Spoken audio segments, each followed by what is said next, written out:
అందరికీ నమస్కారం. ఈ రోజు మనం ఇండియన్ ఆర్మ్డ్ ఫోర్సెస్ 2025 మే నెలలో చేపట్టిన ఆపరేషన్ సింధూర్ గురించి ముఖ్యమైన వాస్తవాలతో తెలుసుకుందాం. అవును, మీకు తెలుసుకోవాలని ఉందా?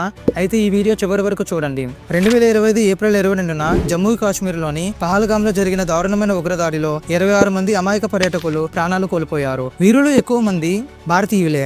ఈ దాడికి పాల్పడింది పాకిస్తాన్ సెంట్రలైజ్డ్ టెర్రరిస్ట్ ఆర్గనైజేషన్ లేనని భారతదేశం స్పష్టంగా ఆరోపించింది. అయితే పాకిస్తాన్ ఈ ఆరోపణలను తిప్పికొట్టింది. ఈ నేపథ్యంలో టెర్రరిస్టులకు మరియు వారి క్యాంపులకు ధీటైన సమాధానం ఇవ్వాలని భారతదేశం నిర్ణయించుకుంది. ఫలితంగానే ఆపరేషన్ సింధూర్ పేరుతో ఒక సైనిక చర్యను ప్రారంభించింది. అవును, మీకు ఈ ఆపరేషన్ సింధూర్ అనే పేరు ఎలా వచ్చిందో మీకు తెలుసా? పహల్గామ్ దాడిలో హిందూ మగవాళ్ళను ప్రత్యేకంగా టార్గెట్ చేసి చంపారు. దాంతో వారి భార్యలు భర్తలను కోల్పోయారు. అది చూస్తే వాళ్ళ నుదిటిపై ఉన్న సింధూరం తుడిచిపోయినట్టుగా కనిపించింది. అందుకే ఈ ఆపరేషన్ కి సింధూర్ అనే పేరు పెట్టారు. 2025 మే 7వ తేదీ తెల్లవారుజామున ఇండియన్ ఆర్మ్డ్ ఫోర్సెస్ సమన్వయంతో ఖచ్చితమైన మిజైల్స్ తో దాడులు చేశాయి. పాకిస్తాన్లోని బహాల్పూర్ మరియు మురుదుకేతో సహా మొత్తం 9 టెర్రరిస్ట్ బేస్లను లక్ష్యంగా చేసుకున్నాయి. ఈ 9 బేస్లలో 4 పాకిస్తాన్ లో ఉండగా మిగిలిన 5 పాక్ ఆక్యుపైడ్ కాశ్మీర్ లో ఉన్నాయి. ముఖ్యంగా ముజఫర్బాద్ మరియు కోట్లీ ప్రాంతాలలో ఈ దాడులు జరిగాయి.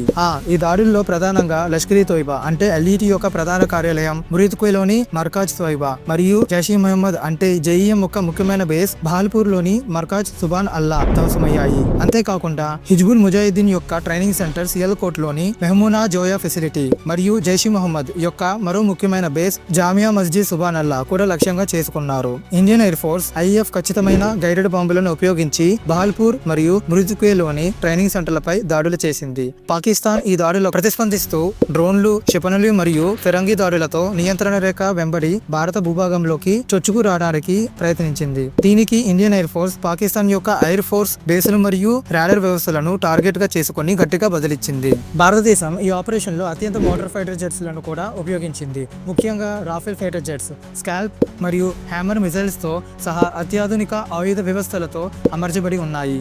ఈ మిజైల్స్ లోతైన ప్రాంతాల్లోని టార్గెట్లను మరియు మిడిల్ రేంజ్ ముక్కులను ఖచ్చితత్వంతో ఛేదించగల సామర్థ్యాన్ని కలిగి ఉన్నాయి. అంతేకాకుండా ఇండియన్ ఎయిర్ ఫోర్స్ యొక్క మిరాజ్ 2000 మరియు సుకోయి Su-30MK వంటి ఇతర శక్తివంతమైన యుద్ధ విమానాలు కూడా ఈ ఆపరేషన్లో పాల్గొన్నాయి. భారతదేశం యొక్క దాడుల్లో డ్రోన్లు కూడా కీలక పాత్ర పోషించాయి. ముఖ్యంగా అదానీ గ్రూప్కు చెందిన స్కై స్ట్రైకర్, కామికేజ్ డ్రోన్లను ఈ ఆపరేషన్లో ఉపయోగించారు. ఈ డ్రోన్లు తక్కువ శబ్దంతో పనిచేస్తాయి మరియు తక్కువ ఎత్తులో ప్రయాణించగలవు. తద్వారా శత్రువు రాడర్లకు చిక్కకుండా టార్గెట్లను చేరుకోగలవు. ఇవి ఒకసారి టార్గెట్ను గుర్తించిన తర్వాత మిజైల్లా దాడి చేయగలవు. పాకిస్తాన్ కూడా ఈ ఘర్షణలో డ్రోన్స్లను ఉపయోగించింది.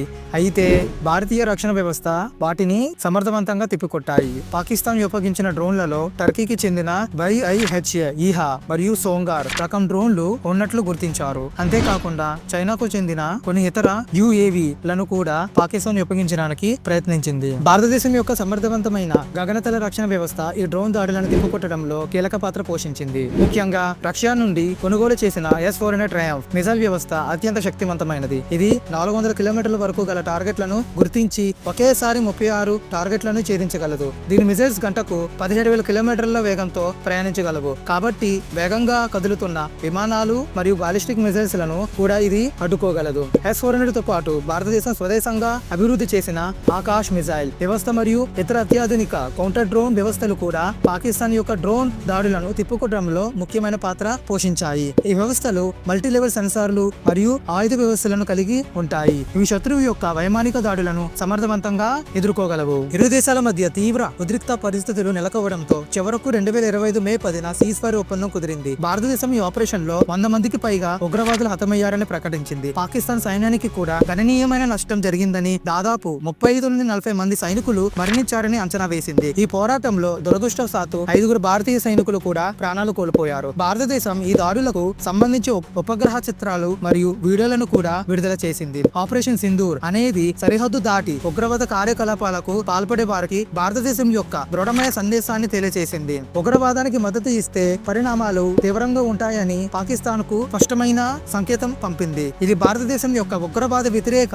విధానంలో ఒక ముఖ్యమైన మార్పుగా పరిగణించబడుతోంది. ఇలాంటి సమాచారం కోసం మీరు నా యూట్యూబ్ ఛానల్ ను సబ్స్క్రైబ్ చేయండి, లైక్ చేయండి, మీ స్నేహితులకు షేర్ చేయండి, బెల్ ఐకాన్ ను నొక్కడం మర్చిపోకండి. జై హింద్.